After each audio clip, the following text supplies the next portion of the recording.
Assalamualaikum warahmatullahi wabarakatuh. Selamat pagi, selamat siang, selamat sore, selamat malam semuanya.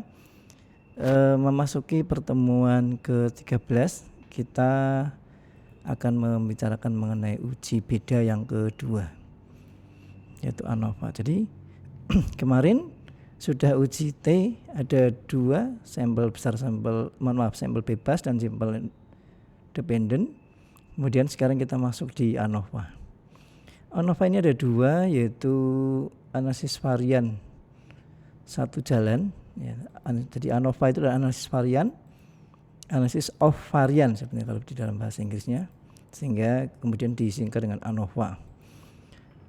Ada satu jalan, ada yang mengatakan ini satu jalur, kemudian atau one way ANOVA, dan kemudian nanti yang kedua adalah analisis varian 2 jalur atau 2 jalan atau two way ANOVA. Kita masuk di yang pertama, ANOVA untuk ANOVA ini sendiri adalah uji beda rata-rata hitung data interval dengan data lebih dari 2 sampel.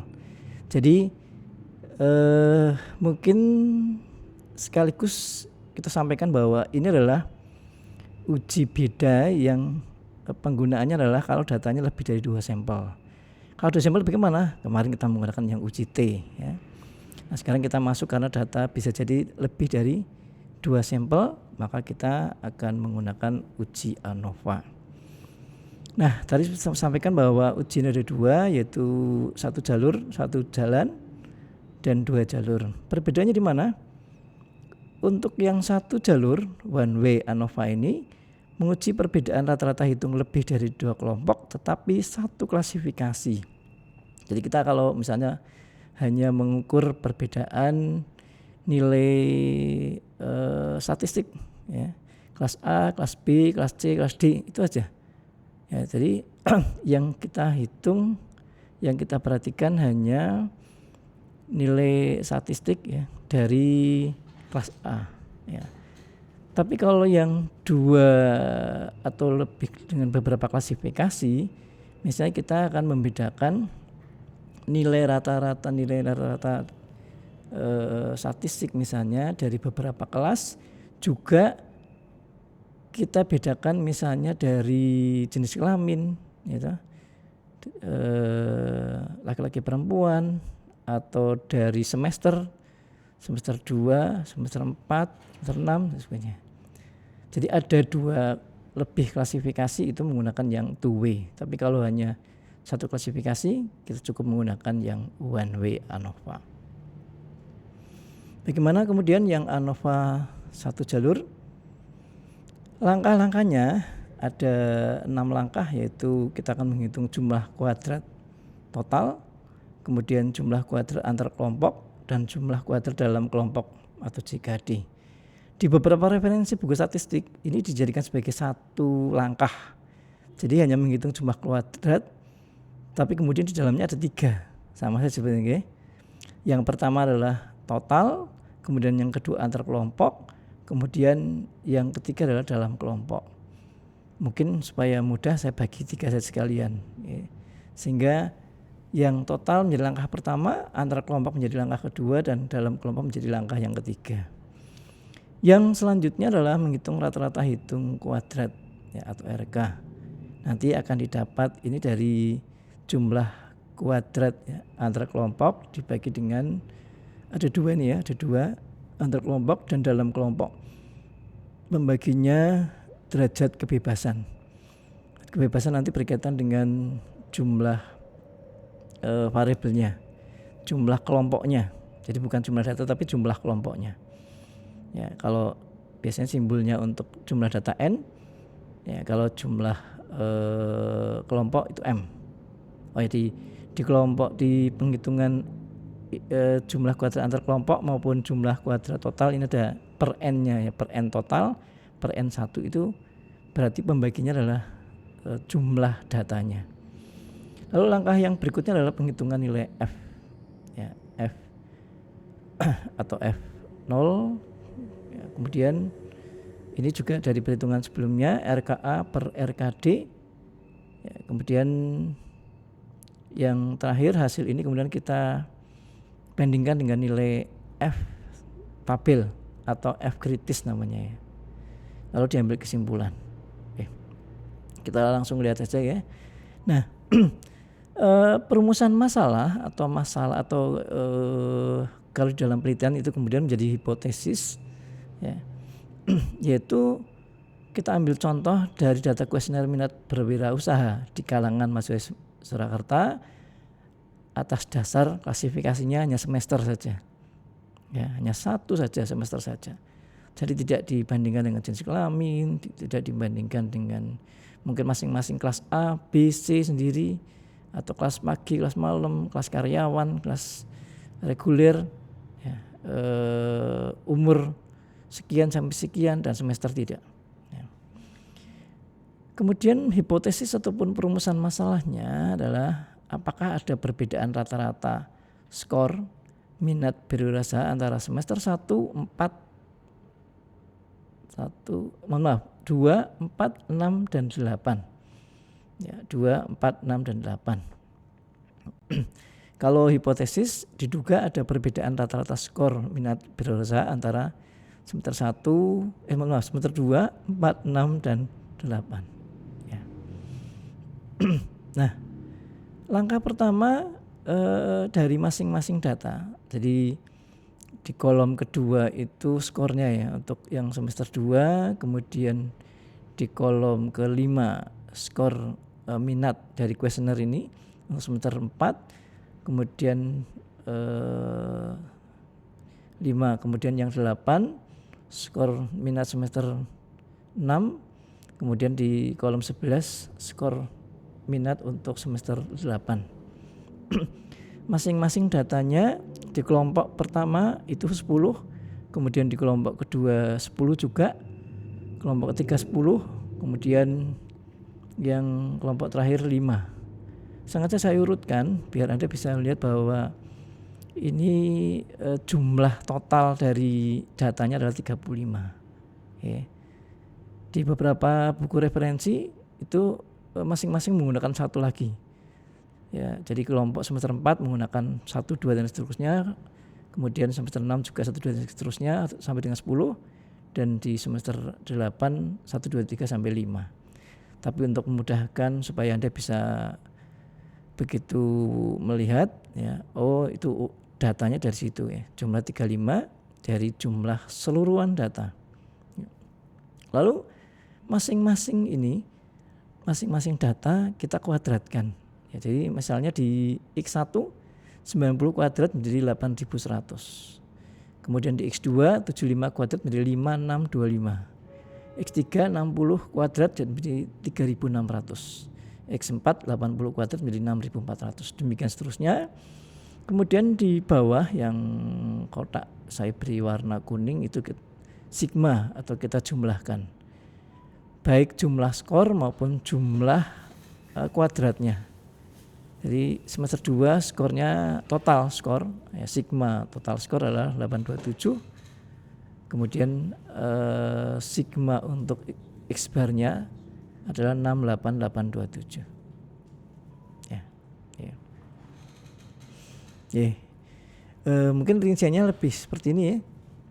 N1-nya 10, N2 10, N3 10, N4 5. Kemudian kita juga harus memperhitungkan totalnya karena nanti kita akan menentukan jumlah kuadrat total dengan pembaginya adalah N total, NT, kemudian juga ada sigma total, sigma X total, dan sigma X total kuadrat ya, X total kuadrat.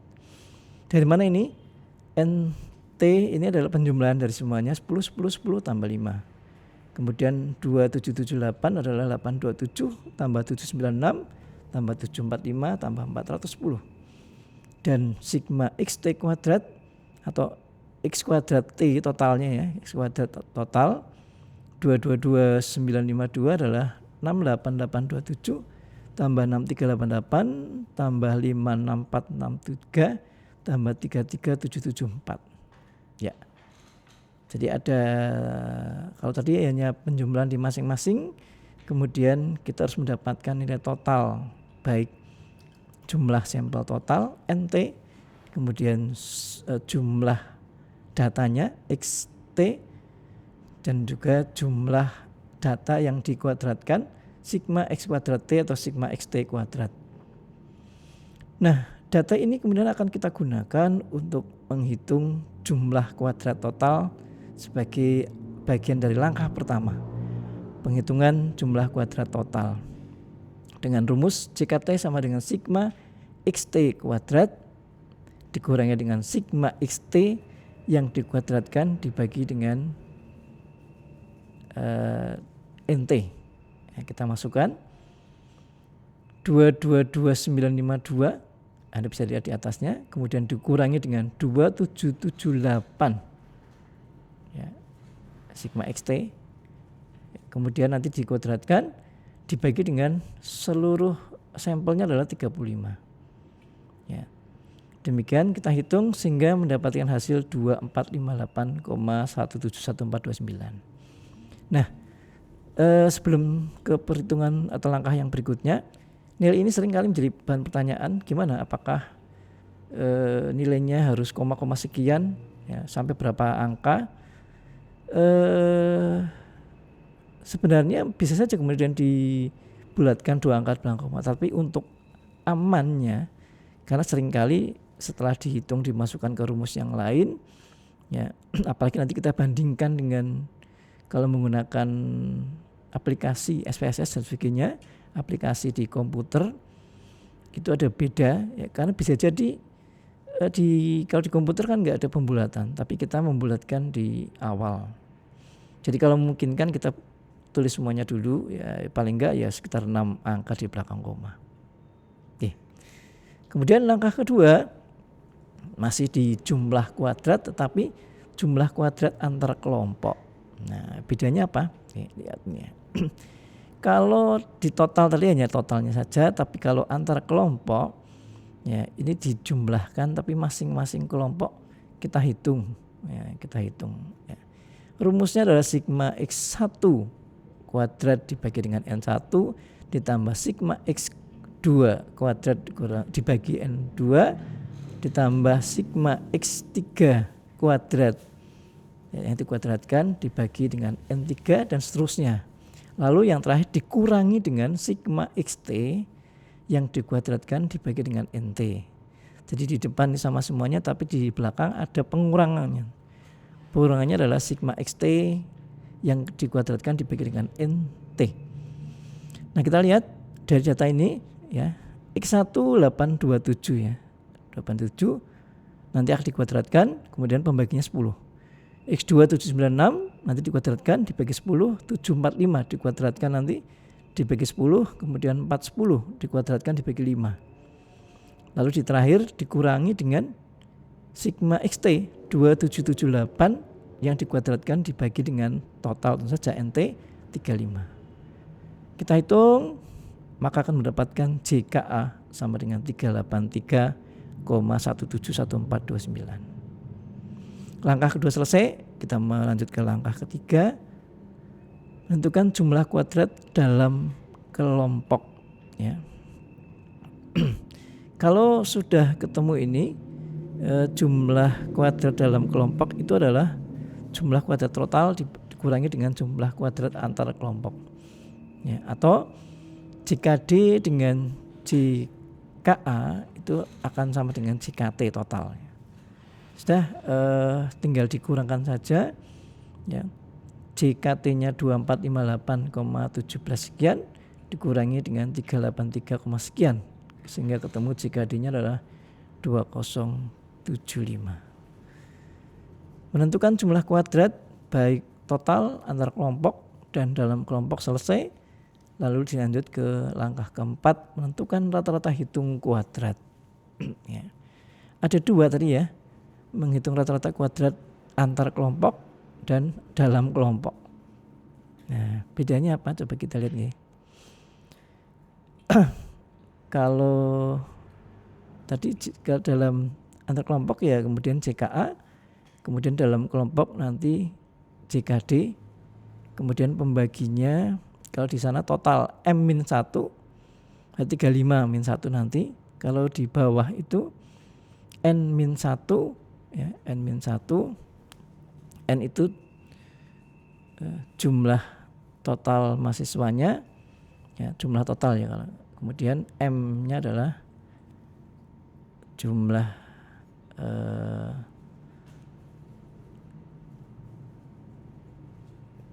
M-nya adalah jumlah kelompok nih, jumlah kelompok. Ya. Jumlah kelompok, mohon maaf, kalau M-nya itu jumlah kelompok, kalau N tadi, N itu adalah jumlah data, jumlah data. Dengan JKA 383,17 sekian, kemudian kita menentukan DBA tadi. DBA rumusnya adalah K-1 ya. K itu jumlah kelompok data ya. Mohon maaf, ini agak ada perbedaan rumusnya. Harusnya ini M-1. Jadi boleh menggunakan K-1, boleh menggunakan M-1 ya. Ada keliruan, mohon maaf. Jadi bisa menggunakan M1, bisa menggunakan K1 sama saja. Jadi mungkin akan lebih enak kalau K ya, mungkin jumlah kelompok data. Sehingga kelompok datanya 4, semester 2, 4, 6, dan 8. Sehingga DBA-nya adalah K-1 atau 4-1 ketemu 3. Dibagi 3 sehingga RKA 127, sekian. 72381. Sedangkan untuk JKD K-nya 4 tadi ya, atau M-nya tadi 4, kemudian N-nya adalah 35. Derajat kebebasan total untuk membagi nanti biasanya di kolom kolom tabel ya. Kolom tabel ini memang kalau di manual masih menggunakan tabel, tapi kalau dengan aplikasi nanti ya tidak menggunakan tabel itu. DBT sama dengan N-1 dikurangi dengan K-1 atau M-1. Sehingga 35-1 min 4-1 ketemu 31. Pembagi 31 ketemu RKD-nya adalah 66, sekian. Ya. Lalu kemudian kita menentukan nilai F. Nilai F hitung. Dalam ini adalah F hitung. Kan nanti akan dibandingkan dengan F tabel. Ya, bukan T tabel tapi F tabel. Tabel F. Tabel F rumusnya adalah RKA per RKD atau F hitungnya ini ya. Jadi diketahui RKA-nya berapa, RKD-nya berapa. 127, sekian dibagi dengan 66, sekian sehingga ketemu F-nya adalah 1,908163. Nah, karena ini sudah di akhir, tinggal nanti kita membandingkan dengan F tabelnya, maka kita boleh bulatkan menjadi 1,91. Ya. Nah, kemudian kita akan setelah mendapatkan nilai F hitung, tentu saja kita akan menghitung untuk menentukan atau mencari F tabelnya berapa. F tabel rumusnya adalah alfa ya, kemudian alfa dari K-1 atau M-1 sama aja ya, dan juga dari N-K. Alfa ini seperti saya jelaskan di uji bidang yang pertama, ini berkaitan dengan tingkat kemungkinan kesalahan dalam satu penelitian. Jadi tingkat penelitian itu kan nggak mungkin 100% betul. Vaksin aja kemarin saya sampaikan hanya sekitar 65%. Ya, maka 35 memang mengandung risiko gagal. Ya. Tapi dalam penelitian awal, dalam saat penemuan vaksin itu pun juga si peneliti harus yakin bahwa ini mendekati benar, sehingga nanti akan dipercaya bahwa itu bisa digunakan gitu. Tapi kalau kemudian 50-50 ya, alfanya berapa? 50%. Wah, 50-50 sekali. Wah, berarti kemungkinannya ya sembuh dari daya tahannya tinggi atau sama sekali gagal gitu ya. 50-50 kok. Ada diminta untuk menentukan kira-kira skornya berapa ya. 50-50 ini. 50-50 itu kan hal yang gambling sekali. Nah, maka di dalam penelitian ya alfanya itu antara 1% kalau penelitian IPA, kalau penelitian sosial itu 5%. Bahkan ada yang menggunakan 10% atau 0,10. Ya. Nah, dimisalkan di sini alfanya adalah 5%. Nah, kebalikan alfa itu 1 min alfa. 1 min alfa atau 100% dikurangi 5%. Tapi kita karena rumusnya menggunakan alfa, maka langsung tentukan aja. Misalkan derajat untuk tingkat kesalahan dalam penelitian adalah 5% saja ya. Ini yang banyak digunakan di ilmu sosial. Ya. Kemudian K-nya kelompoknya atau M tadi 4. Ya, kelompok sehingga K-1 menjadi 3. N tadi jumlah datanya adalah 35. Ya. Maka N-K sama dengan 35 kurangi 4 31. F tabel alfa dari K-1 dari N-K 0,05, 3, 31. Nah, kita lihat di tabel F ya, tabel F yang alfanya adalah 0,05. Jadi tabel F ini banyak sekali ya. Ada yang khusus hanya 0,05, hanya 0,01, hanya 0,010, tapi dengan data mulai 1 sampai dengan 1000 dan sebagainya banyak sekali. Nanti di SPSS mungkin bisa kita gunakan untuk menghitung berapa nilai F tabelnya tanpa harus mencari tabelnya. Tapi di manual memang karena panduannya menggunakan buku-buku masih bisa menggunakan, atau Anda sekarang download juga banyak ya. Nanti di Google Classroom juga akan saya share mengenai tabelnya itu secara utuh. Ya. Nah, dari 0,05 kemudian degree on freedom-nya berapa? Ya ini ya 3 lah. Kemudian untuk N-K-nya berapa? N-K-nya adalah 31. Kesananya 3, ke bawahnya 31. Ketemu 2,91. Ya. Ini ya. Jadi untuk pembilang dari N-1 yang atas, kemudian yang ke bawah untuk penyebut ya, pembilang itu kan yang di ya, atas ya, kemudian yang di bawah adalah untuk penyebutnya 31. Ini tabel utuhnya ya.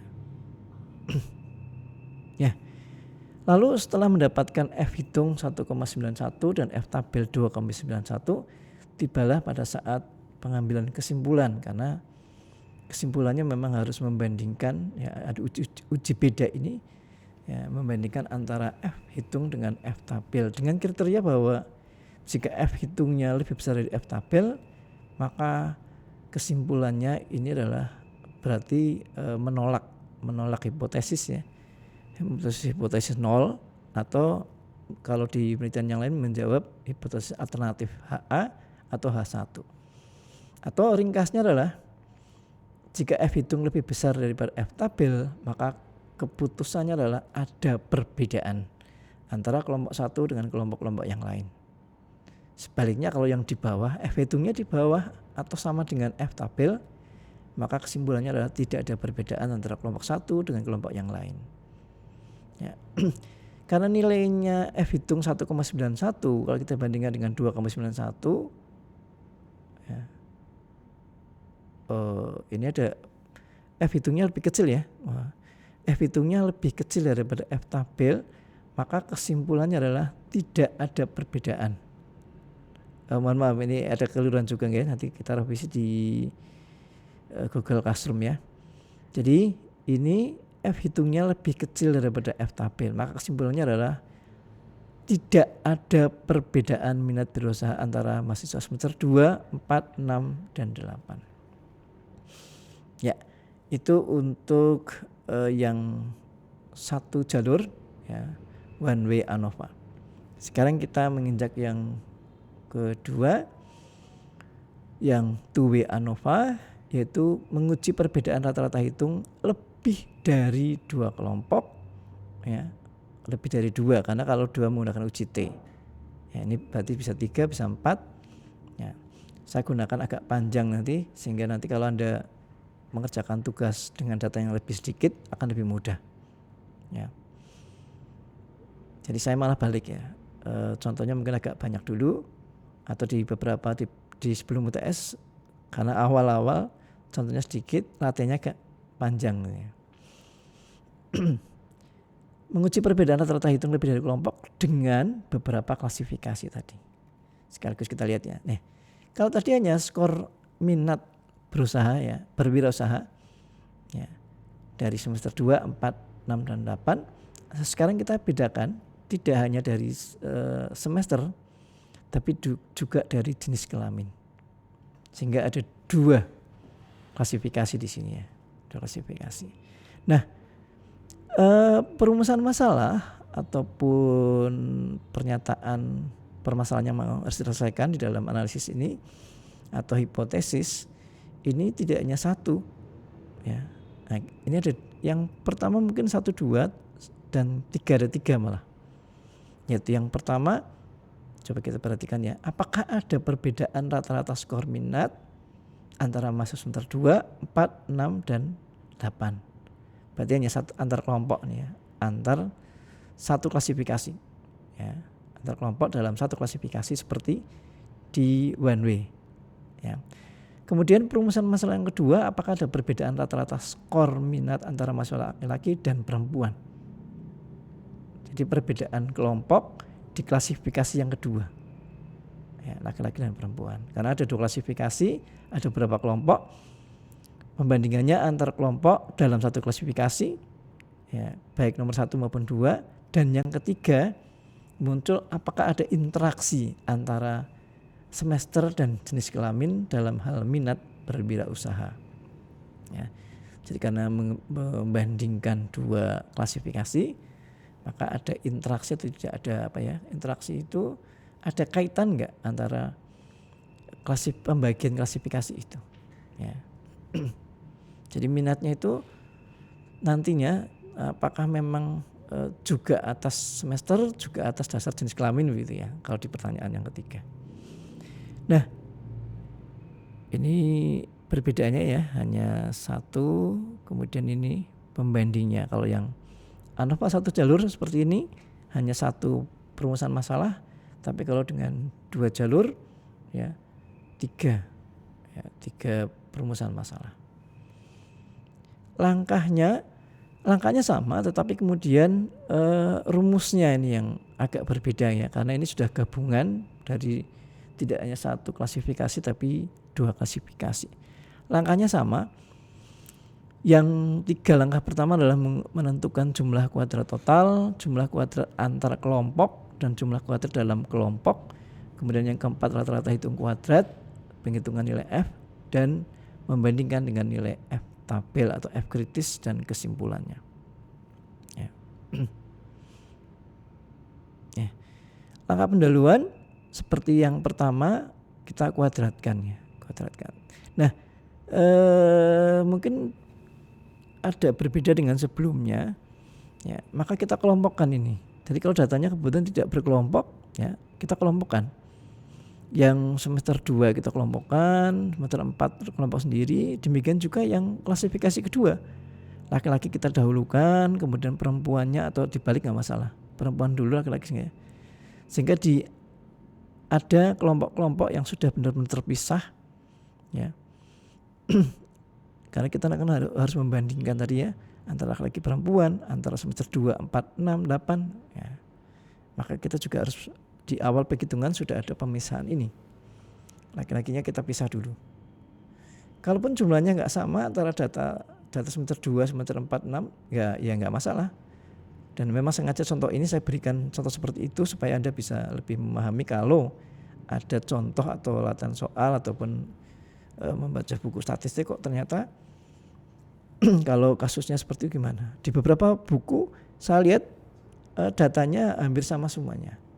Saya memang sengaja selalu membuat beda supaya kalau yang beda yang tidak signifikan gimana ya, yang kalau di skripsi biasanya di alat uji itu ya.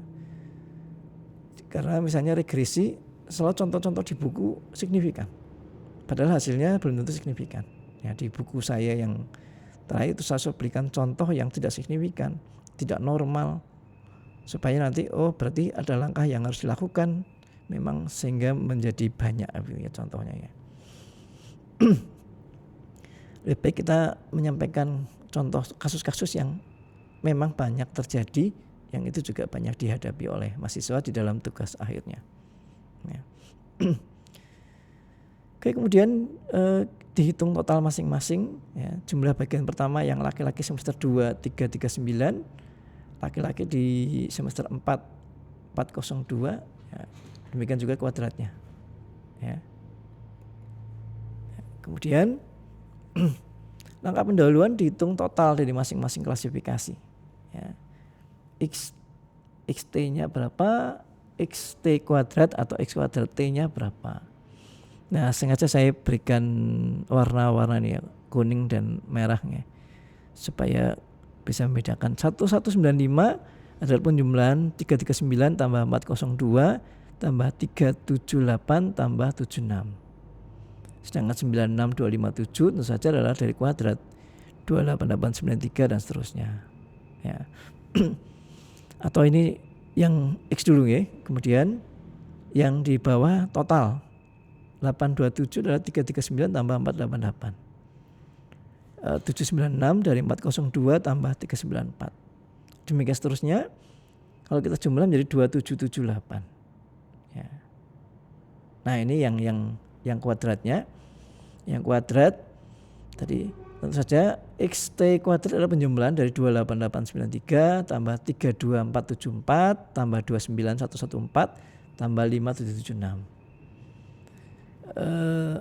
126695 juga penjumlahan 39934 tambah 31414 tambah 27349 tambah 27998. Ya. Kemudian ke bawah di total dan ke kanan juga di total. 68827 tambah 6288 tambah 56463 tambah 33774 ketemu 222952 ya. Nah, kalau sudah mendapatkan itu sekarang kita bisa menentukan jumlah kuadrat total. Langkah pertama. Ya. Di kolom yang saya beri merah ya, beri merah itu angkanya diambil dari situ. Jadi CKT ya 2222952 dikurangi 2778 dikuadratkan dibagi dengan 35. Datanya masih 35. Sehingga CKT 2458, sekian, 11429. Ya. Oke. Kemudian yang kedua ini yang agak berbeda juga dengan pada waktu one way ya. Karena kemudian kita akan menentukan JKA dari masing-masing bagian, JKA dari masing-masing klasifikasi, dan JKA interaksi antar klasifikasi. Ya. Ya nanti dipelajari pelan-pelan supaya Anda bisa mencermati ini ya. Ya. Sengaja saya beri warna, kemudian langkah-langkahnya agak diperpanjang. Ya. Jadi waktu mungkin mau ngeprint PPT kok panjang gitu ya. Ya karena pada waktu offline mungkin hanya satu halaman, tapi begitu online maka saya panjangkan supaya langkah-langkahnya terlihat. Ya. Nah, JKA ini ya itu dari yang merah-merah 339 kuadrat 488 kuadrat dan sebagainya. Sama sebenarnya ya, tapi ini kita hitung dari masing-masing kelompok dulu, masing-masing bagian. Kemudian dikurangi dengan 2778 totalnya dibagi dengan 35. Sehingga ketemu JKA untuk masing-masing bagian 474,688. Ini kalau ini hampir sama tapi kita ngitungnya bukan dari total. Ya, tapi di masing-masing bagian terlebih dahulu. Oke. Kemudian yang berikutnya sekarang masing-masing klasifikasi semester dan jenis kelamin. Nah, ada 2 klasifikasi, kita per masing-masing klasifikasi. JKA semester tentu saja adalah rumusnya sama, tapi kemudian angkanya adalah total dari data di masing-masing semester. Ya. 527 kuadrat bagi 10. Demikian seterusnya sampai 410 dibagi dengan 5 dikuadrat dibagi 5 dan dikurangi dengan 2778 kuadrat dibagi 35. Ketemu 383,17 sekian. Ini untuk JKA. Semester. Nah, kalau semester sekarang ya.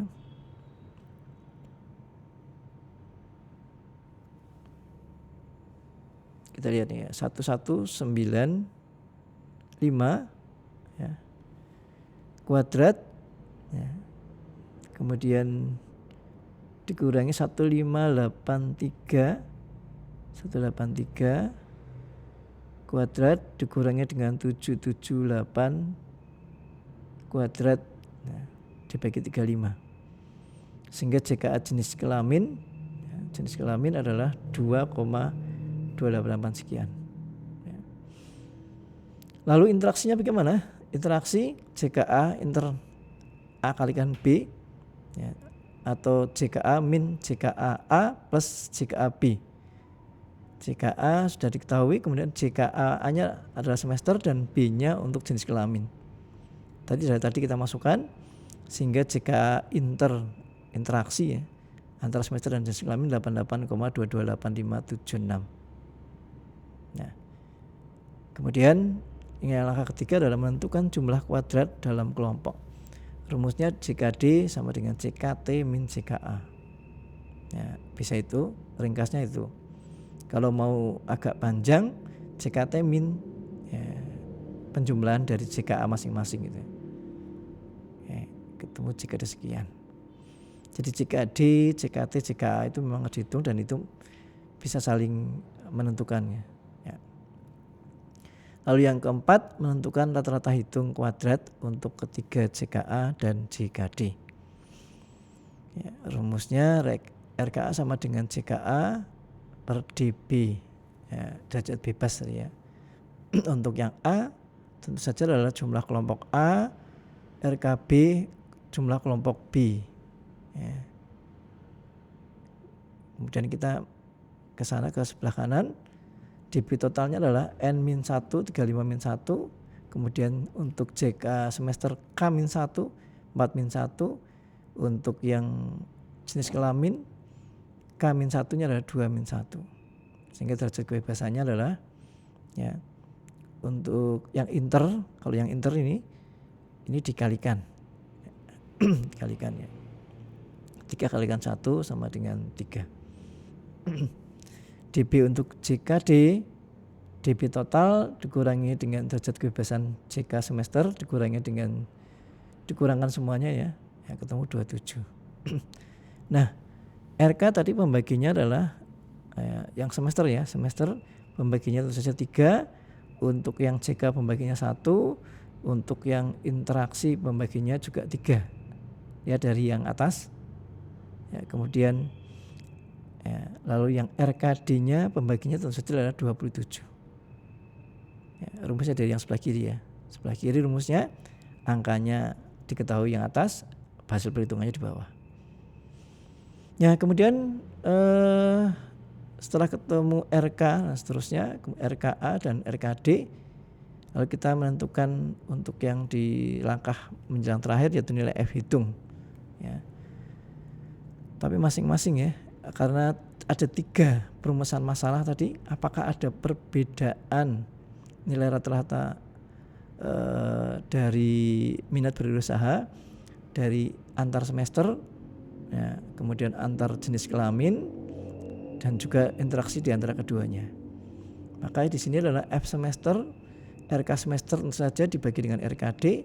Kalau yang nilai F hitung untuk jenis kelamin, RK jenis kelamin dibagi dengan RKD, dan untuk yang interaksi, RK interaksi dibagi dengan RKD. Ya, angkanya ini di sebelah kiri, kita masukkan saja ke sebelah kanan. Ketemu 1,74, 0,03 dan 0,40. Nah, masing-masing nanti kita akan bandingkan dengan F tabelnya. Lalu kesimpulannya akan bisa sama, bisa berbeda tergantung nanti pembandingnya. Jadi tidak selalu harus kemudian sama semuanya. Gitu. Bisa saja yang F semester berbeda, yang FJK tidak. Ya, ini. Nah, dari ini kemudian tadi menggunakan kalau yang semester 3 ya, maka 3, lalu di BJKD-nya adalah 27 ya. Ini dimasukkan aja ke sini. F tabelnya adalah 0,05 kalau menggunakan alfa 0,5 dari derajat kebebasan tadi 3 Dan kemudian yang JKD-nya 27. Ya, 27.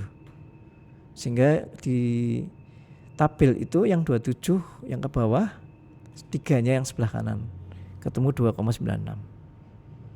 Demikian juga hampir sama dengan itu untuk yang jenis kelamin tadi pembaginya 1, kemudian totalnya 27 ya.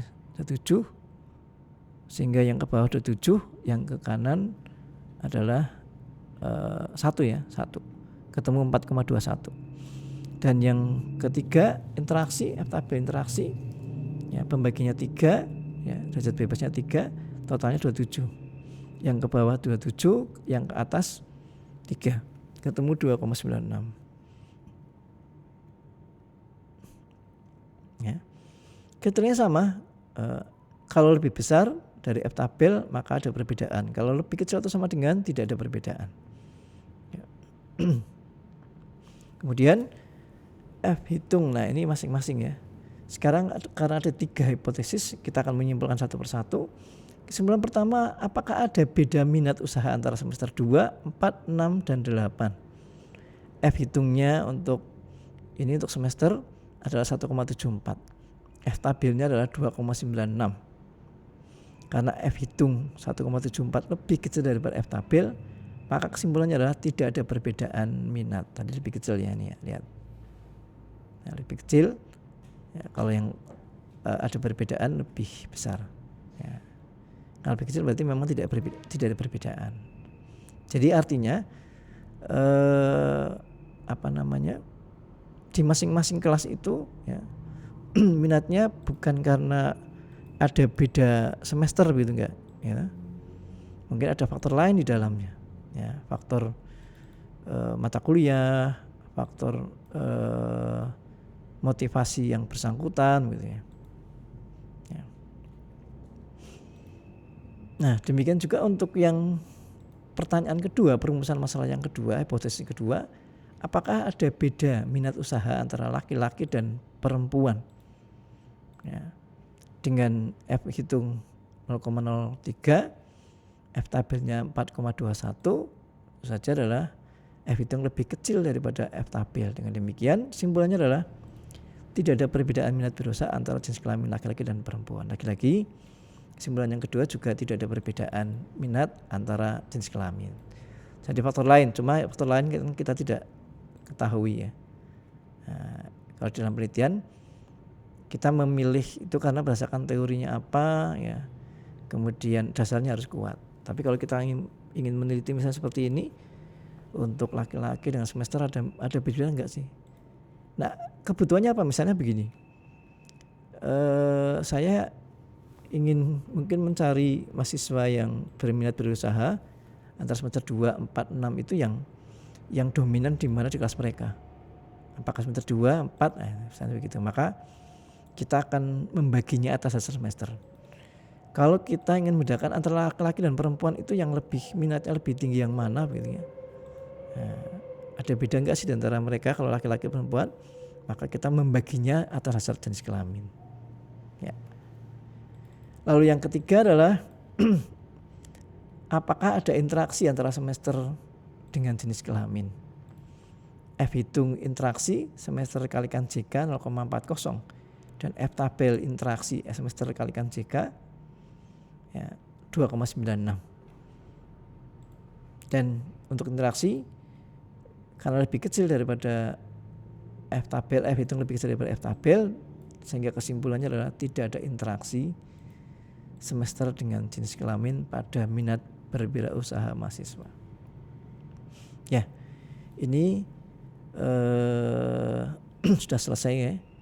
Jadi materi di pertemuan ke-13 kita membahas mengenai ANOVA, di mana penggunaannya kalau uji beda, yang pertama uji beda, kemudian uji bedanya itu datanya ya lebih dari dua kelompok gitu ya, 2 kelompok. Ya, semester 2 dengan semester 4 dan semester 6 itu sudah 3 kelompok. Ya. PNS, wira swasta, karyawan kantor 3 kelompok.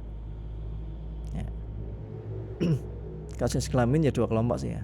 Tapi ini kan ada 1 kelompok klasifikasi yang pembaginya 3. 3 kelompok, maka menggunakan yang ANOVA. Apalagi sudah membagi dari semester 2, 3, 4 yang lebih dari 2 kelompok dibandingkan dengan klasifikasi yang lain, maka kita akan menggunakan yang ANOVA 2 jalur. Ya, jadi satu jalur itu hanya satu klasifikasi, uji beda untuk data lebih dari 2 dengan satu klasifikasi. Tapi kalau uji beda dengan data lebih dari 2 kelompok dan melibatkan klasifikasi lebih dari 1, maka menggunakan yang ANOVA 2 jalur atau two-way ANOVA. Ya, memang langkahnya agak panjang, tapi kalau kita perhatikan ya perhitungan statistik atau matematika kan memang harus runtut gitu ya, seperti itu. Ya. Ya. Mudah-mudahan apa yang saya sampaikan di hari ini ya bisa dipahami. Mohon maaf tadi ada beberapa kesalahan, nanti akan saya ralat di Google Classroom ya. Nah, nanti tapi yang saya sampaikan tadi kan kesimpulan seperti itu.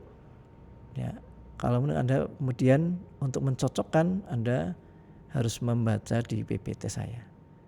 Kemarin masih banyak mahasiswa yang hanya membaca sebagian video atau belum membaca PPT atau membaca PPT ya, tapi tidak menonton video. Saya pikir dua-duanya akan saling melengkapi. Oke, demikian, terima kasih. Mudah-mudahan bisa dipahami dengan baik. Terima kasih. Assalamualaikum warahmatullahi wabarakatuh.